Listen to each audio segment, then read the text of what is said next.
اللہ اللہ اللہ اللہ اللہ والصلاة والسلام على سيد المرسلين وعلى آله وأصحابه أجمعين. أما بعد، أعوذ بالله من الشيطان الرجيم. بسم الله الرحمن الرحيم. والذين إذا أنفقوا لم يسرفوا ولم يقتروا وكان بين ذلك قواما. صدق الله العظيم. سلسلہ بیان چل رہا ہے عباد الرحمن کی صفات کا. وہ انسان جن کو اللہ تعالیٰ اپنا بندہ بتلا رہا ہے کہ صحیح معنی میں میرے بندے وہ ہیں جن کے اندر یہ 13 صفتیں ہیں جن کا تذکرہ چل رہا ہے. ان میں سے 4 کا تذکرہ آ گیا تھا. زمین پر وہ متواضع ہو کر چلتے ہیں، کسی ناکام سے الجھتے نہیں ہیں، تہجد کی پابندی کرتے ہیں، صلاۃ اللیل قیام کا اہتمام کرتے ہیں. چوتھا یہ تھا کہ سب کچھ کر کے بھی غرور میں مبتلا نہیں ہوتے. ان کو اللہ کے عذاب کا ڈر لگا رہتا ہے، اللہ کی پناہ چاہتے ہیں. یہ 4 صفات کا بیان ہے. 5ویں صفت آج کی آیت میں ہے، والذین اذا انفقوا لم یسرفوا ولم یقتروا وکان بین ذلک قواما. اللہ کے بندے وہ ہیں جب بھی وہ خرچ کرتے ہیں تو نہ تو اسراف کرتے ہیں نہ بخل کرتے ہیں، بلکہ دونوں کے درمیان معتدل رہتے ہیں.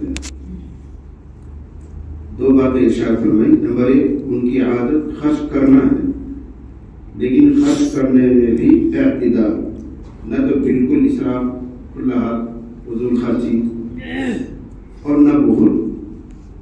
یہ ان کی خاص صفت ہے.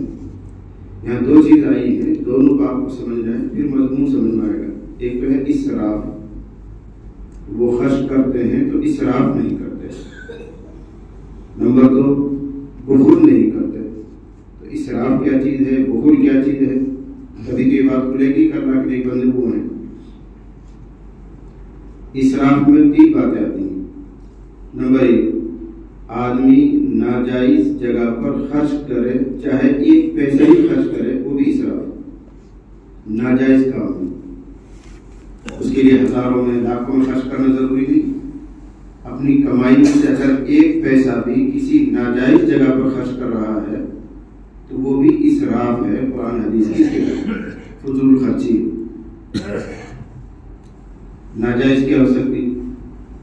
ناچ گانے پہ خرچ کر رہے ہیں، صاحب رنڈیوں پہ خرچ کر رہے ہیں، تماشا دیکھ رہے ہیں، خرچ کر رہے ہیں. یہ آپ کا ایک پیسہ یہ اللہ کی ایک نعمت ہے، اس کا آپ کو جواب دینا. تو آپ کس جگہ خرچ کر رہے ہیں یہ شعور اور سمجھ آپ میں ہونا چاہیے. اگر 1 پیسہ بھی، روپیہ نہیں، 1 پیسہ بھی اگر آپ نے ناجائز جگہ پر خرچ کیا ہے اس کا جواب بھی دینا پڑے گا، اور یہ اسراف، یہی حرام کام ہوتا ہے. یہ پہلی چیز ہے. نمبر 2، جائز جگہ میں خرچ کر رہا ہے لیکن اپنی استطاعت اور حد سے اوپر اٹھ کے خرچ کر رہا ہے. اس کے 2 مطلب ہیں. ایک تو یہ ہے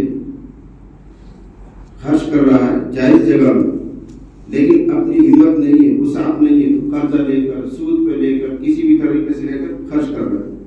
یہ بھی اسراف ہے. شادی بیاہ کا موقع آتا ہے تو ہم سب یہی تماشا کرتے ہیں کہ نہیں؟ ہماری ہمت جو ہے 2 لاکھ میں شادی کرنے کی، 5 سال 10 لاکھ خرچ کریں گے. کہاں سے لائیں گے؟ بڑھیا سے لائیں گے، سود پہ اٹھائیں گے، قرضہ لیں گے. شریعت کی نگاہ میں یہ بھی اسراف ہے. اگر تمہاری وسعت، تمہاری طاقت 2 لاکھ کی ہے تو 1.5 لاکھ میں اپنا کام چلاؤ. 50 اور بچا کر کس کو دکھانا ہے؟ ارے دنیا لوگ کہیں گے یار، فلاں لوگ کہیں گے یار، اس میں مر گئے. جو جس کے کہنے پر آپ، جن کے کہنے سے آپ شرما رہے ہیں، خیال کر رہے ہیں کہ دنیا یوں کہے گی، جب آپ مصیبت میں پڑیں گے تو کوئی آپ کی مدد نہیں کرے گا. آپ کو خود بھگتنی پڑے گی. یہ قرض بھی آپ کو چکانا پڑے گا، عذاب بھی آپ کو جھیلنا پڑے گا. تو کسی کے دیکھنے کی یا کسی کے کہنے کی اس کی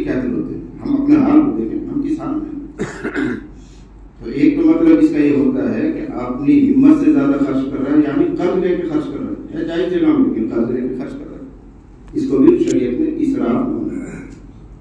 اس کا دوسرا مطلب ہے پیسہ تو ہے ہمارے پاس لیکن کام چل جاتا ہے 2 سے خرچ کر رہے ہیں 5، یہ بھی حد سے زیادہ خرچ کر رہے ہیں۔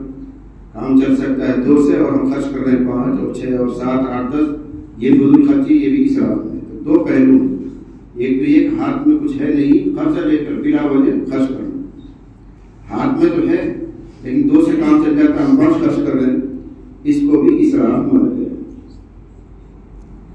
اور تیسری چیز یہ ہے کہ آدمی نیکی کے کاموں میں خرچ کر رہا ہے، یہ لینے کی چیز ہے، نیکی کے کاموں میں خرچ کر رہا ہے لیکن اتنی زیادہ مقدار میں خرچ کر رہا ہے کہ کل کو خود بھکاری بن جائے، کل کو خود مانگنے والا بن جائے اور پھر خرچ کر کے پچھتا ہے، یہ بھی اسراف۔ جائز جگہ میں خرچ کیا ہے، نیکی میں خرچ کیا ہے، کوئی برا نہیں کیا آپ نے، لیکن اتنا زیادہ خرچ کر دیا کہ آپ خود محتاج ہو گئے، اب آپ کو اپنی ضرورت پوری کرنے کے لیے قرضہ لینا پڑ رہا ہے اور پھر آپ پچھتا رہے، اس پچھتانے کی وجہ سے وہ خرچ بھی بیکار گیا، فضول خرچی بھی ہوئی۔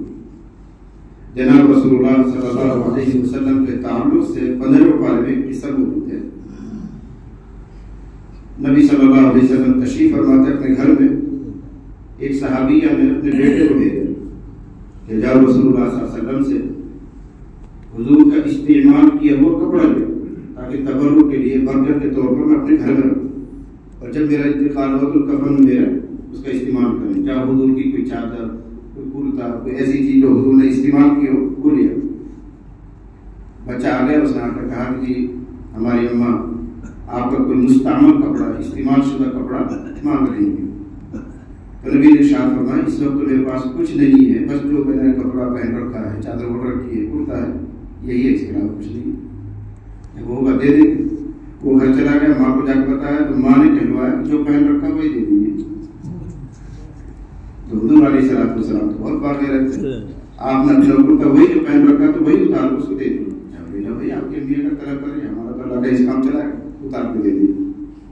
نماز کا وقت ہو گیا، انتظار ہو رہا ہے، 2 منٹ 10 منٹ 15 منٹ 20 منٹ کا انتظار ہو گیا، آئی نہیں رہے نماز پڑھانے کی۔ حضرت بلال آئے، کہنے لگے اللہ نبی سب آ چکے ہیں، سب لوگ انتظار کر رہے ہیں، تشریف لے جائیں۔ فرمایا چلو کیسے کوتا ہی نہیں ہے، جو تھا وہ بھی دے دیا۔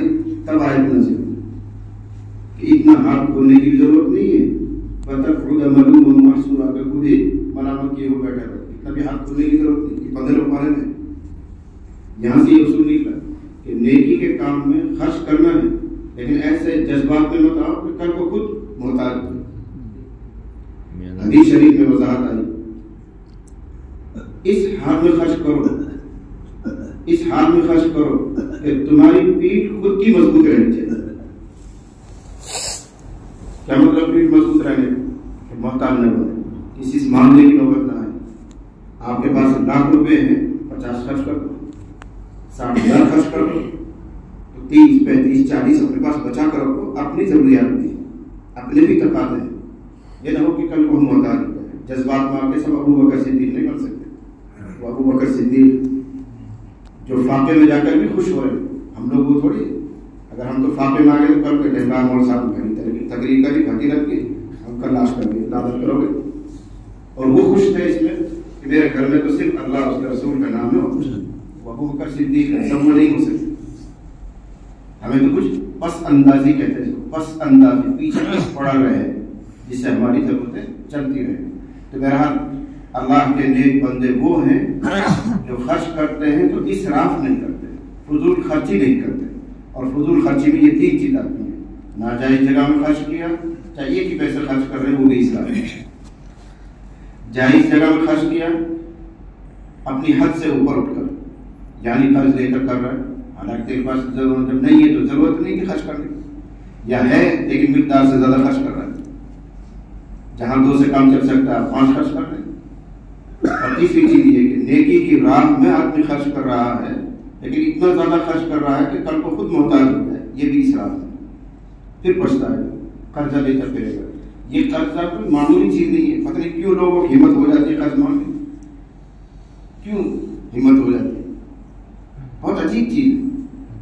اگر خدا نہ خواستہ آدمی نے قرض لیا اور قرض ادا کیے بغیر چلا گیا تو ترمذی میں روایت موجود ہے اس کا معاملہ اٹکا رہ جاتا ہے، جنت کا فیصلہ نہیں ہوتا۔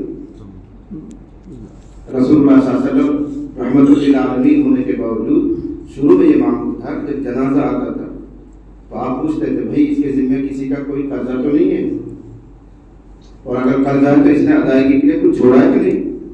اگر گھر کے لوگ یہ کہہ دیتے صاحب مقروض ہے، یہ قرضہ اس کے سر پر ہے اور ادائیگی کے لیے بھی کچھ نہیں ہے، تو آپ فرمایا کرتے تھے اپنے بھائی کی تم ہی نماز پڑھو، میں نہیں پڑھوں۔ شروع میں یہ معمول تھا، بعد میں جب اللہ نے وسعت دے دی، گنجائش دے دی، تو پھر آپ اپنی طرف سے قرضہ ادا کرتے ہیں اگر کسی کے ذمہ قرضہ ہوتا ہے۔ ایک حدیث میں آتا ہے نبی علیہ السلام نے جہاد فی سبیل اللہ کی فضیلت بیان کرتے ہوئے ارشاد فرمایا القتل فی سبیل اللہ یکفر کل خطیئۃ، جہاد میں جانا، جنگ میں جانا، اللہ کے لیے کلمے کو بلند کرنے کے لیے لڑنا، یہ اتنی بڑی نیکی ہے کہ ہر گناہ کا کفارہ ہو جاتا ہے، ہر گناہ دھل جاتا ہے۔ یہ آپ نے ارشاد فرمایا۔ جبرائیل آ گئے اور کہنے لگے کیا کہہ رہے ہو؟ الا الدین، حضور سے بات کر رہے ہیں، کسی کا پتہ کیا ہوگا؟ حضور تو تقریر کر رہے ہیں، اسی درمیان میں وحی آ گئی، کہہ رہے کیا کہہ دیا آپ نے؟ ہر گناہ معاف ہو جاتا ہے۔ الا الدین، قرضہ معاف نہیں ہوتا، قرضہ معاف نہیں ہوتا شہید ہو جانے سے بھی۔ تو حضور نے پھر تقریر دہرائی اور کہنے لگے لوگوں القتل فی سبیل اللہ یکفر کل خطیئۃ الا الدین قالہ جبرائیل، لوگوں اللہ کے راستے میں شہید ہو جانا ہر گناہ کا کفارہ بن جاتا ہے، لیکن قرضہ ادا نہیں ہوتا، قرضہ معاف نہیں ہوتا۔ ابھی جبرائیل بتاتے ہیں، یہاں سے ایک اصول بھی نکالا علماء نے، محدثین نے، کہ رسول اللہ صلی اللہ علیہ وسلم بھی بعض مسائل میں اجتہاد فرماتے ہیں، لیکن اجتہاد میں غلطی کا امکان رہتا ہے، خطا کا امکان رہتا ہے۔ جیسے ائمہ حضرات اجتہاد کرتے ہیں، امام شافعی، امام ابو حنیفہ فلاں غور و فکر کرتے ہیں، مسئلہ نکالتے ہیں ڈھونڈ کے، ایسے ہی غور و فکر کر کے بھی حضور مسئلہ بتا دیتے تھے اجتہاد کر کے۔ لیکن فرق یہ ہے کہ حضور جب اجتہاد کرتے تھے اور اس میں کوئی شرعاً خطا ہوتی تھی تو اس کو باقی نہیں رکھا جاتا تھا، فوراً اللہ کی طرف سے اصلاح کر دی جاتی ہے، جیسے یہاں اصلاح ہوئی، آپ غلط تھا، ٹھیک نہیں ہے بات۔ ائمہ غور و فکر کرتے ہیں، امام حنیفہ غور کر رہے ہیں، امام شافعی غور و فکر کر رہے ہیں، امام مالک غور و فکر کر رہے ہیں، اجتہاد کر رہے ہیں، تو وہاں درست کی کیوں بھی پہنچ سکتے ہیں، خطا بھی ہو سکتی ہے، ضروری نہیں ہمیشہ درست کوئی پہنچیں گے، خطا بھی ہو سکتی ہے اور پتہ بھی نہیں چلے گا کوئی غلطی ہوگی، یہ فرق ہے بس۔ نبی اجتہاد کرتا ہے، تھوڑی بہت چوک ہوتی ہے تو اللہ کی طرف سے اصلاح ہوتی ہے، جیسے یہاں اصلاح کرتی ہے۔ تو یہ طرز ایسی بنا ہے، آدمی گزارا کرے تنگی میں، جوشی میں، لیکن قرضہ نہ لے،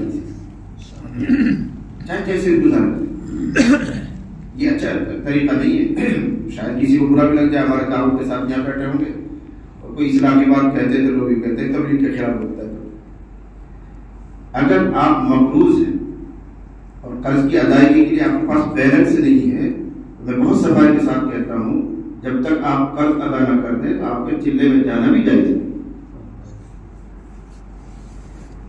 وہ الگ بات ہے کہ آپ کا امیر صاحب بھی سب اللہ کرتا ہے، لیکن سب ہو جائے گا، وہ امیر صاحب ہے، اس لیے کہ جس آدمی کا جو کام ہوتا ہے اس کو ایک دھن رہتی ہے، بس وہ سب کچھ اس میں کرنا چاہتا ہے۔ مدد سوال ہے، ہم تو یہی بیان کریں گے بھائی کہ ایک بار آپ کوئی بات نہیں، مدد سے مدد کر اللہ سے کر دے، ہم تو یہی کہیں گے، ہم تھوڑی کہیں گے تیرے قرض مت بڑھوا رسید، ہم تو یہی کہیں گے رسید بڑھوا اللہ سے کروائے۔ لیکن صحیح بات یہ ہے کہ اگر قرضہ ہے آپ کے ذمہ، اتنا کماؤ کہ قرضہ ادا کرو، پھر چلے کے نہیں، آپ سال کے لیے جاؤ، کون منع کرتا ہے؟ پھر کوئی منع نہیں۔ آپ حج بھی اس وقت کریں گے جب آپ کے پاس حج کے لیے جانے کا پیسہ ہو، اور جتنے دن آپ کو وہاں حج میں لگیں گے اتنے دن گھر والوں کے خرچہ بھی آپ چوک جائے، تب آپ کو حج کرنا ہے۔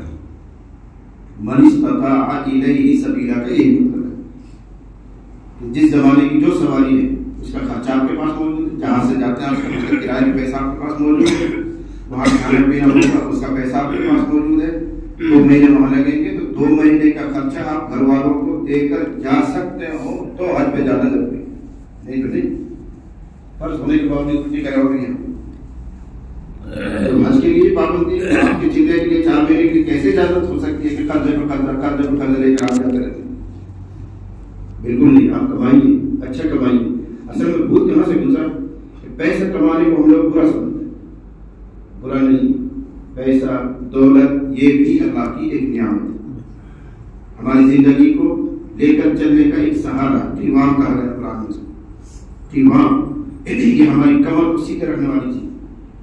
بلکہ ایک حدیث میں آتا ہے، نبی کریم صلی اللہ علیہ وسلم نے ارشاد فرمایا، یأتی علی الناس زمان لا ينفع فيه شيء الا الدینار والدرہم۔ ایک دور آئے گا کہ لوگوں کے لیے روپیہ پیسے کے علاوہ کوئی چیز کام نہیں دے گی، روپیہ پیسے سے ہی ان کا دین بچ پائے گا۔ آج وہی تو دور ہے، دو پیسے اگر آپ کے پاس ہے تو آپ کی عزت بھی ہے، آپ کی بات سنی بھی جاتی ہے، آپ کی بات پہ اثر بھی ہے۔ اور اگر آپ بالکل قلاش غریب آدمی قرضہ دیتے رہتے ہیں، پھر آپ کوئی دین کی بات کرو کوئی سنے گا بھی نہیں۔ اتنا بڑا دخل ہے اس کا۔ اندازہ کریں، میں نے قصہ پہلے بھی سنایا ہوگا، ایک صحابی تھے انصاری، رسول اللہ صلی اللہ علیہ وسلم کے پاس آ گئے، صاحب گھر میں کچھ نہیں، کچھ مدد کر دیجیے، حالات بڑے تنگ ہیں۔ تو آپ نے فرمایا آج کل تو تنگی میرے یہاں بھی، بیت المال میں کچھ نہیں ہے، میرے پاس بھی کچھ نہیں، کیا مدد کروں؟ انہوں نے زیادہ اصرار کیا، جی کچھ تو کرو، کہیں سے کرو، کیسے کرو۔ حضور علیہ السلام تو یہاں تک بھی مدد کرتے تھے، کسی سے قرضہ لے کے کسی کا کام چلا دیا کرتے تھے، لیکن اس وقت ایسا صورت حال نہیں ہوگی۔ جب انہوں نے زیادہ اصرار کیا تو حضور فرمایا تمہارے گھر میں کچھ تو ہوگا۔ ان کا صرف ایک پیالہ ہے، لکڑی کا پیالہ آتا تھا زمانے میں، اور ایک کمبل ہے جس کے آدھے حصے کو بچھاتا ہوں، آدھے کو اوڑھتا ہوں، یہی میرا بستر ہے، یہی اوڑھنا ہے، اور ایک پیالہ، اس کے علاوہ تیسری کوئی چیز میرے گھر میں نہیں، اتنا غریب ہے۔ تو آپ فرمائے وہی کوئی چیز لے آؤ، وہ پیالہ بھی منگوا لیا، کمبل بھی منگوا لیا، یا ابو داؤد شریف میں قصہ موجود ہے۔ پھر نماز کے بعد آپ نے وہ دونوں چیزیں، پیالہ اور کمبل، مسجد میں رکھا اور بوری لگائی۔ بھائی کون خریدے گا اس کو؟ بیت میں یزید، اسی کتاب میں بیت میں یزید نیلامی، بھائی کون خریدے گا اس کو؟ ایک صاحب کا صاحب میں خریدوں گا 1 درہم میں، اگرچہ وہ دونوں چیزیں بھی 1 درہم کی نہیں تھی، لیکن مدد کی نیت سے انہوں نے کہا چلو جی میں لے لوں گا 1 درہم۔ آپ نے فرمایا میں یزید، کون اضافہ کرے گا، کون فالتو پیسہ دے گا صاحب، یہ بولی لگ گئی۔ تو ایک صحابی کہا کہ میں دے دوں گا 2 درہم، وہ بھی سمجھ رہے کہ حضور کا منشا مدد کرنا ہے، میں دوں گا 2 درہم۔ تو حضور نے 2 درہم میں وہ سامان بیچ دیا، اب اس کے پاس کچھ نہیں، وہ کٹورا بھی گیا، کمبل بھی گیا۔ پھر حضور نے وہ 2 درہم لے کر 1 درہم دیا صحابی انصاری کو، کہا تو پکڑو، اس کے ذریعے کچھ ضروری کھانے پینے کی چیزیں، کھجور، گیہوں جو بھی ہے وہ اپنے گھر میں دے دی بیوی بچوں کو۔ دوسرا درہم دیا، اس کے ذریعے بازار سے کلہاڑی خرید کر، دیکھو پہلے کیا نظام کروایا گھر والوں کے لیے، پہلے اناج وغیرہ، کھجور، کھانے پینے کی چیز، 2-4 دن تم باہر رہو گے، گھر میں پہلے نظام کر دیا، 1 درہم کے ذریعے وہ نظام۔ دوسرا درہم دیا اور کہا کلہاڑی خرید کر، صاحب چلے گئے، انہوں نے گھر کے لیے کچھ خریدا، گھر میں دے دیا، کلہاڑی بھی لے کر مسجد نبوی میں آ گئے۔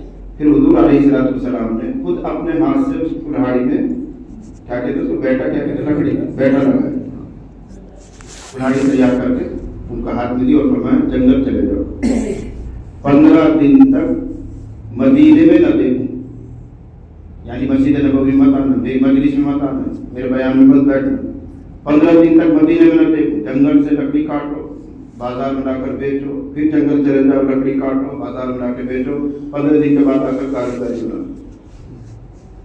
اب آپ غور کریں، مسجد نبوی کی نماز چھوڑوائی گئی، ایک نماز صحیح روایت کے مطابق 1000 نمازوں برابر ہوتی ہے، ایک دوسری روایت جو قدر تھوڑی سی کمزور ہے 50,000 نمازوں کے برابر ہے۔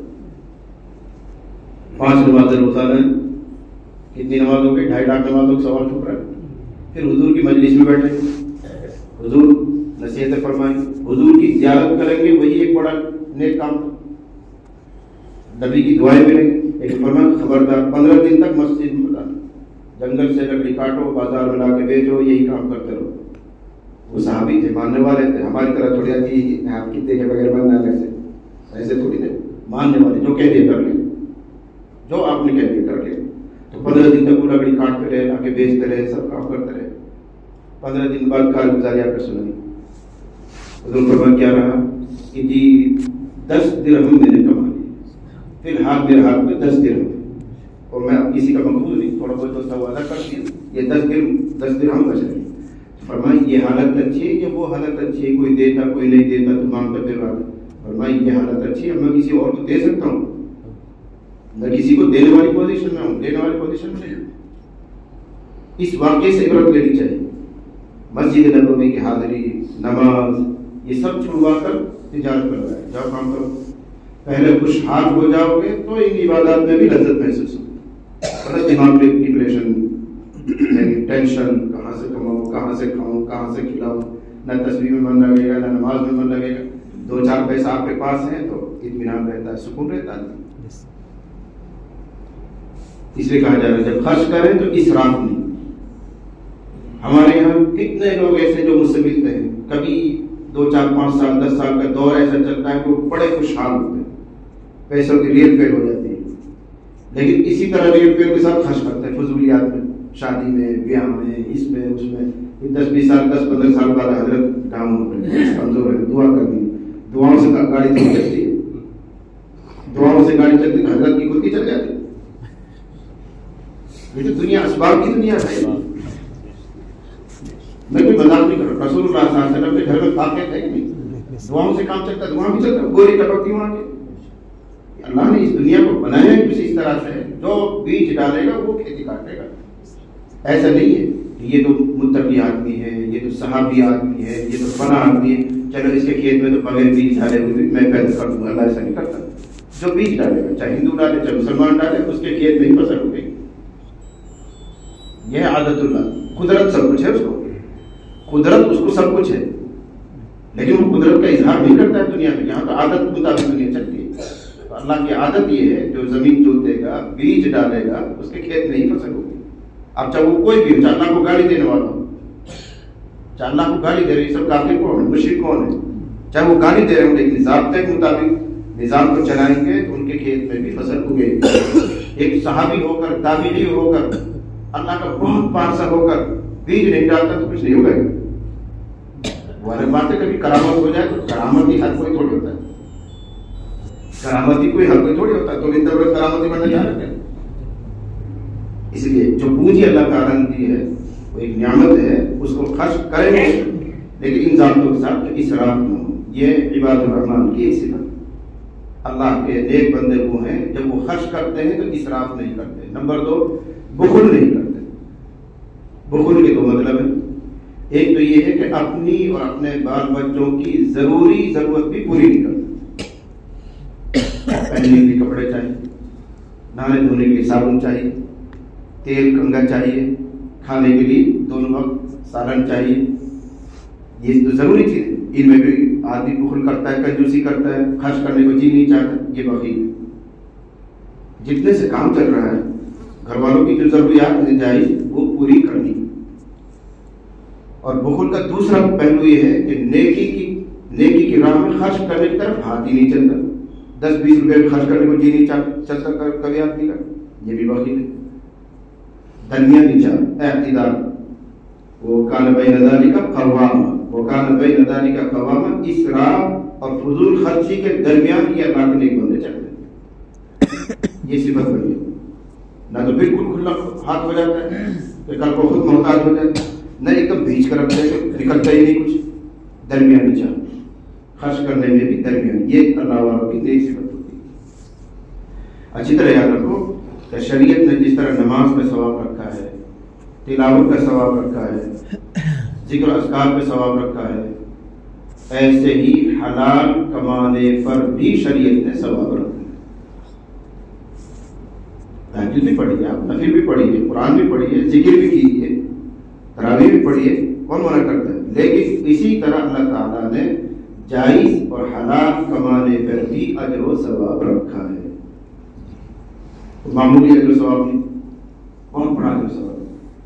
فرض کرو کہ ایک آدمی فارغ ہے، اللہ نے اس کو مالدار بنایا ہے، وہ زیادہ کمانے دھیان نہیں دیتا، وہ تہجد پڑھتا ہے، رات رات بھر جاگتا ہے، دن میں روزے رکھتا ہے، اس کو یہ توفیق مل گئی.